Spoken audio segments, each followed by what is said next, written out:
தஞ்சாவூர் மாவட்டம் புலவன்காடு பகுதியில் அறுவடைக்கு தயாராக இருந்த 1500 ஏக்கர் சம்பா பயிர்கள் மழை வெள்ளத்தில் பாதிக்கப்பட்டிருக்கின்றன. இது பற்றிய விவரங்களை செய்தியாளர் சையத் மௌலானா வழங்கிக்கலாம். சையத் மௌலானா, வணக்கம். இந்த 1500 ஏக்கர் நெற்பயிர்கள் யார் யாருக்கெல்லாம் சொந்தமானது? இது தொடர்பாக விவசாயிகள் என்ன தெரிவிக்கிறார்கள்? கூடுதல் விவரங்கள் என்ன மௌலானா?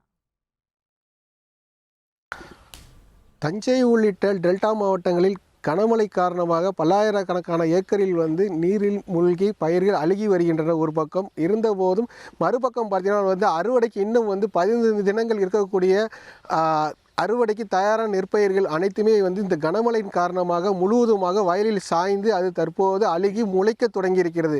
அந்த பயிர்கள் எல்லாமே நம்ம பார்க்கலாம். அந்த விவசாயிகள் அவர்கள் கையில் வைத்திருக்கிறார்கள். அந்த பயிர்கள் பார்த்தீங்கன்னா அப்படியே பதிர்களாக இருக்கக்கூடிய அந்த நெற்பயிர்கள் அனைத்துமே அந்த பயிர்களில் இருந்து முளைக்க தொடங்கி அது அழுக வருகிறது. இதனால் விவசாயிகள் வேதனை இருக்கிறார்கள். ஏனென்று சொன்னால் இவர்கள் ஏக்கருக்கு பல்லாயிரக்கணக்கான ஏக்கர் தற்போது பாதிப்படைந்திருக்கிறது. இதனால் டெல்டா மாவட்டத்தில் உரிய இழப்பீடு வழங்க வேண்டும் என பல்வேறு பகுதியை சேர்ந்த விவசாயிகள் கோரிக்கை வைத்து ஒரு சூழ்நிலை. நம்ம இருக்கக்கூடிய பகுதியானது ஒரத்தநாடு இருக்கக்கூடிய புலவன்காடு.